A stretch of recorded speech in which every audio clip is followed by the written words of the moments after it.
Hey everyone, it's Maddie, and today I'm going to be reviewing Loveless by Alice Oseman. I've known about this book for a very long time, and it's excited me since the very minute I heard about it. It's basically a book that I've been waiting for my entire life, and I think it's such a blessing that it now exists, and especially that it's written from an own voice's perspective. And why is this book important? Because it focuses on an asexual and aromantic protagonist, and this is the first book I've read where that is the whole focus of the story. She's not a side character, it's not a subplot, it's literally the whole book. I've done another video like this where I reviewed Truth or Dare by Non-Pratt and talked about the representation, and that's pretty much going to be the same thing here. I'm going to go through all of the highlights I made in the book, talk about what the representation means to me, to the community, how I felt it so accurately portrayed the existence of asexuals, and it just made me choke up and it just made me feel the most seen I've ever felt reading something.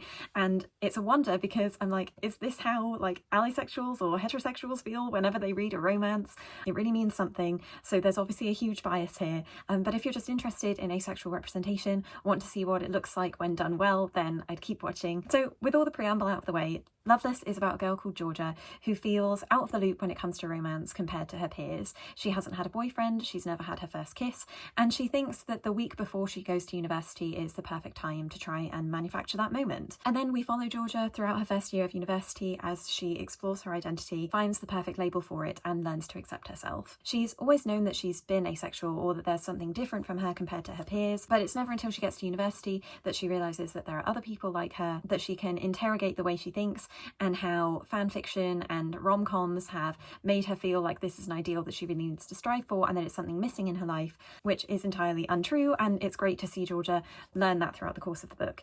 It's split into 5 parts. The first part is before she goes to university when she's trying to get her first kiss. I think this first sequence perfectly captures the confusion of what it's like to figure out that you're ace for the first time, or try and identify your confusion about whether you're scared to kiss someone because you've never done it before or scared because it's not actually what you want. And Georgia is really good at questioning herself a lot. So that's what a lot of my highlights were for the first section, and I read it on my Kindle, so I've got all of those bookmarked. So if I'm looking down, I'm just going to quote for you. Georgia is talking about how alien the experience of kissing someone is to her. She says, "Would we just start making out? God, I hoped not. Wait, wasn't that what I wanted?" And it's a lot of that, of doubling back on herself and wondering if she can actually give in to the fact that she doesn't want to, because she's so desperate to make something work. The boy that she thinks she wants to kiss is someone that she's convinced herself that she's had a crush on for the last 7 years, all the way through high school, and that's what she's told all of her friends. And she's just been comfortably living with that lie without realising that it is a lie. That's quite a common experience for us asexuals, going along with the performative heterosexuality of being a young teen and like having to have celebrity crushes or someone in your school that you like. She says, "Nothing about him really made me feel butterflies. Did I know what butterflies felt like? What exactly was I supposed to be feeling right now?" It's all a big question mark to her, but she can write that off by saying, "I was probably just feeling nervous." Then she actually gets into the situation where she and this boy called Tommy are edging closer, and she's kind of overthinking it, and she perfectly imagines what their life would be like once they've kissed and what the movie version of that romance would look like. It was funny reading her description of that life, because it was completely extracted from any kind of sexual or romantic future. She was purely seeing him as like a companion. So this is the scene where they're leaning closer. It goes, "Georgia, Tommy leant in close, and then it hit me.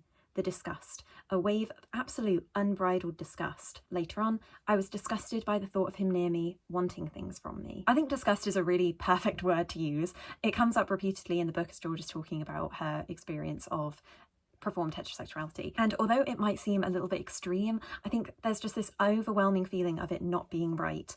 And it's also like quite a big buzzword for asexuals in general. Asexuality is a spectrum, just like anything else. So it literally just means that you don't experience sexual attraction to others, but it doesn't mean that you don't want to have sex or that you won't have sex once in your life. And a good way to like further separate the identity is to consider yourself either sex positive or sex repulsed. And Georgia is definitely falling into the sex repulsed category. I think this is definitely what makes this book unique to other ace protagonists that have come up as side characters, because I've often seen demisexuality quite a lot, where you can form a romantic attachment with someone that you've known an extended period of time, and Alice herself has written that in her previous novel Radio Silence. But it's so refreshing to see a character that just sees it as a complete full stop, of not wanting to partake at all. I'm not really sure how personal to get in this video about my own experiences, but something that I think of often and have had discussions with B about, because she's aro-ace, just like Georgia, whereas I wouldn't consider myself aromantic.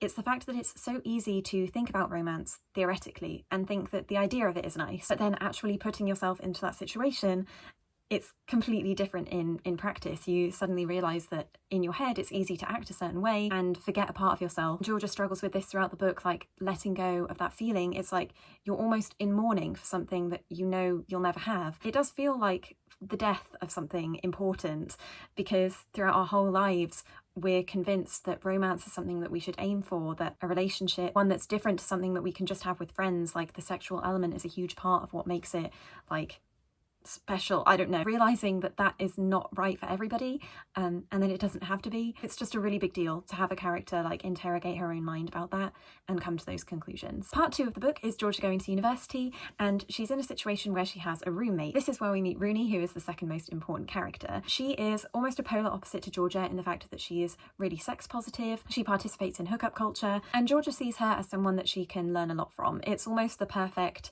relationship mentor for her to have, but it's only through talking with Rooney that Georgia realises quite how different they are and the absence of her feelings. This really hit home and is what I was mentioning beforehand. So Georgia says, I couldn't admit to them how desperately I wanted to be in a romantic relationship because I knew it was pathetic. I completely understood that women should want to be strong and independent, and you don't have to find love to have a successful life. But the fact that I so desperately wanted a boyfriend or a girlfriend, a partner, whoever, someone, was a sign that I was not strong or independent or self-sufficient or happy alone.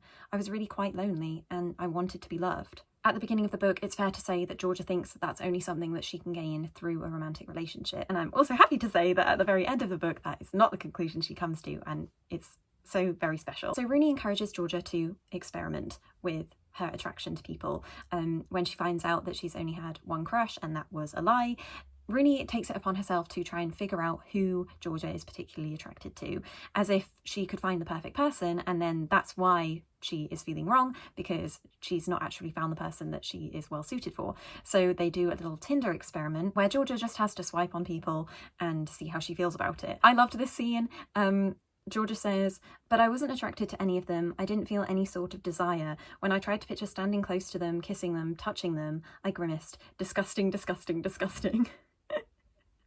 And me and B, when we were reading it, we were just laughing at the repetition of disgusting. We now say that as like a phrase. Alice Oseman just manages to perfectly describe the squiggly feeling that you get in your stomach when you think about participating in a relationship where somebody wants something from you that you're not comfortable giving. I generally think the crux of the whole issue for the first section of the book when it comes to Georgia's identity is this quote, wanting and not wanting at the same time. It's like you haven't yet given yourself permission to let go of the idea of being in a romantic relationship, and you've had it drilled into you your whole life, subconsciously as well as consciously, that it's something that you should want. It's really hard to figure out like how you feel about it. I think the thing that upsets me a lot about this is Georgia's connection with a romantic relationship, a sexual relationship, and her self-worth, what it means to be loved. I think once she's done this Tinder experiment, she realises that that isn't going to work. Hanging out with a stranger, trying to create a relationship with a stranger from scratch. Maybe it would work better if she tried to date someone she already knew. And it just so happens that her two best friends from secondary school, Pip and Jason, are at the same university as her, and Jason has had a crush on Georgia for a very long time. So Georgia knows about this. He approaches Jason, asks him out on a date, and they try dating. That is the second part of the book. Yeah, the thing that upsets me with that, and also upsets Georgia, I guess, is she says, maybe if I just held on a little longer, we would fall in love and I would not hate myself anymore. Yikes.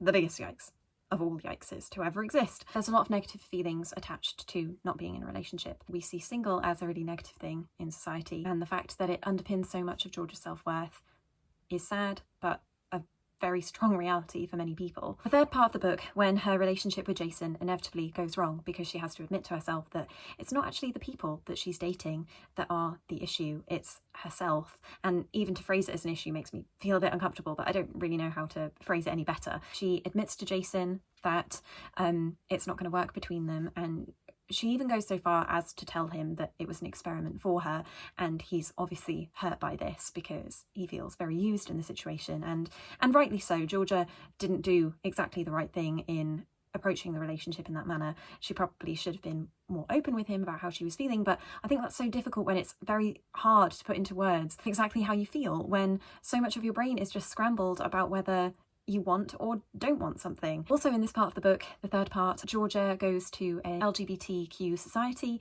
that's run by a guy called Sunil who is asexual, and he acts like a mentor to her, explains what the labels are, is very supportive and encouraging of Georgia. She isn't as willing to accept those words immediately. She says, "I was curious now, that's for sure, but I was also terrified. I mean, that wasn't me, asexual, aromantic. I still wanted to have sex with someone eventually. Once I found someone I actually liked. Just because I'd never liked anyone didn't mean I never would, did it? And I wanted to fall in love. I really, really did. I definitely would someday, so that couldn't be me. I didn't want that to be me." I think the important thing to know about this and about Georgia's feelings, how back and forth they can be, is that she has been lying to herself basically for her whole life about how she feels. And this can go for any identity, a rejection of it because you don't want to face that it fits you, because to say that would be to actively admit that you were different, and that is a really, really scary thing. And I think it's devastating but super relatable that Georgia can't figure out what is a lie in her head. She can continue to say these things like, I want this, I want that, that's going to be me, like one day I will be different, I will, or at the very point of it, I won't be different. The part that probably broke me the most, but was also a huge relief for the book, was when Georgia finally realised that there was nothing wrong with her. She's talking about Jason in the scene. She says, "I wanted him to just do it. I wanted him to rip the plaster off, yank the bone back into shape, fix me. But I already knew there was nothing to fix. I was always going to be like this." The analogy of like lacking these feelings and feeling broken because of it, I don't know if triggering is like the right word for it, but it's definitely something that like hits a lot close to home. And I probably don't have to explain that, because feeling broken in any scenario, feeling like there's something wrong with you, you never want that for anybody. So like I was really rooting for Georgia the whole time to realise there was nothing wrong with her, and that's really easy to say in hindsight, but I saw a lot of my own experience mirrored in Georgia. There's a chapter about the halfway mark called Brainwashed, and Georgia says there, "As much of a romantic as I was, I hadn't given much thought of what my first kiss would be like. Looking back, that probably should have been an indicator of me not really wanting to kiss anyone, but years of film, music, TV, peer pressure, and my own craving for a big love story had brainwashed me into believing this was going to be something amazing as long as I gave it a shot. It was not amazing. In fact, I hated it." I'm definitely not in the camp of you need to experience something first to know whether you like it or not. But there's definitely something about allowing yourself to get to that point of no return. It's scary to try things because you realise once you've tried them, you know for certain that there's no going back. And as soon as you realise that you don't like something, you've then lost the ability to think potentially it could be for you. So I don't think Georgia necessarily needed these experiences to discover her asexuality, and she later says that in the book herself, but it doesn't make them any less valid. Whenever Georgia tries to explain her asexuality or the fact that she's never going to like anyone, that's more about her aromanticism as well, other people find that a little bit hard to swallow, particularly Rooney, who constantly responds to these things with like, "Oh well, maybe you haven't found the right person, maybe you're not looking in the right places, maybe eventually you will feel those things." And I think throughout the book, Georgia is slowly less convinced that that is going to be the case, but she still lets herself be fooled for quite a long time that it will be something that just like a switch turns on and she'll suddenly feel differently. The real turning point of the book for Georgia happens in part 4, where she goes home for Christmas. Her aunt and uncle come over, and so does her older cousin. And overhearing the conversations that her cousin is having with her parents about the fact that she's never settled down, never found a partner, but is happy with the life that she's living, gives Georgia the perfect mirror into her future. I feel like this was the most wish-fulfilling part for me, particularly because she talks to her cousin about it privately, and because she is in her late 20s, early 30s, she didn't have an awareness of the labels that we do now, or the fact that there's a community out there of people that are similar to fall back on and feel comforted by. Georgia's cousin says, "Having a partner is what some people want. For others, it's not. It took me a long, long time to figure out that's not what I want. In fact," she hesitated, but only for a moment, "it took me a long time to realise that it's not even something I can want.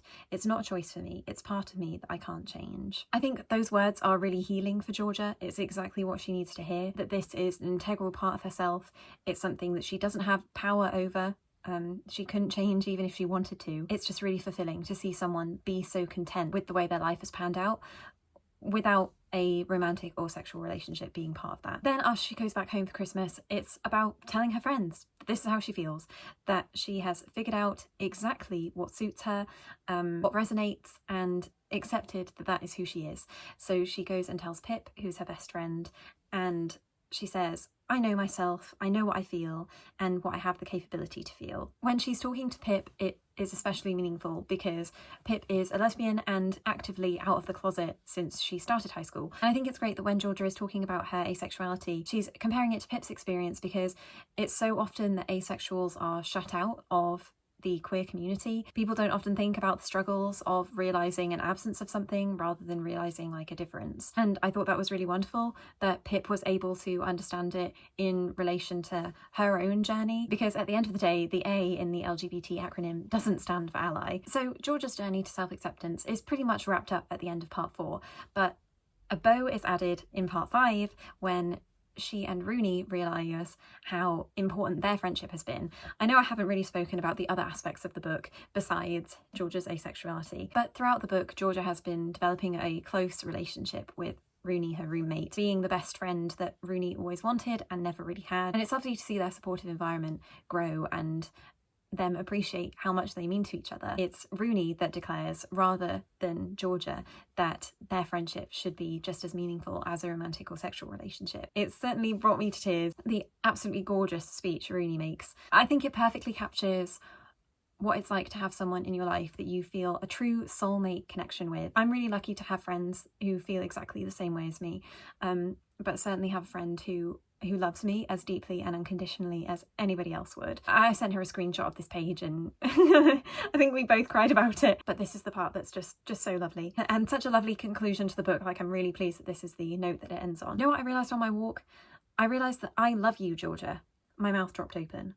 Obviously, I'm not romantically in love with you, but I realised that whatever these feelings are for you, she grinned wildly. I feel like I am in love. You and me. This is a love story. I feel like I found something most people just don't get. I feel at home around you in a way I've never felt in my life.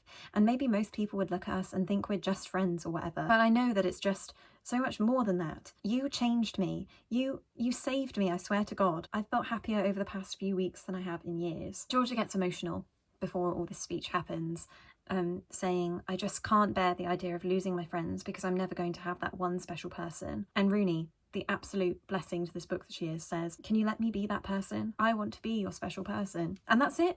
Just proving that relationships that you have with your best friends are just as meaningful, if not more, than relationships that you have that are romantic or sexual. And it might be obvious to even have that be the ending and have that be something that Georgia has to realise, but it felt perfect and I couldn't be happier with everything that went down in this book. Following Georgia, seeing how closely it mirrored my own experience was absolutely wonderful. While we're not exactly the same in how we think about things, it's the closest that someone has ever got to writing down how I feel. So that's it.